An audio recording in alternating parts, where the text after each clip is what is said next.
Hey everyone, welcome back to our channel. Quick guide on today's video. I'm going to show you how to find blocked people on Signal app.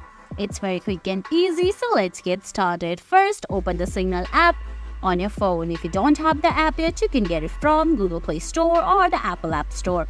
Once you do that, launch the app and sign into your Signal account. Now on the screen, you can see options like chats, calls, stories, search bar, camera, new message, and a user icon. You have to tap on user icon at the top left corner and select settings.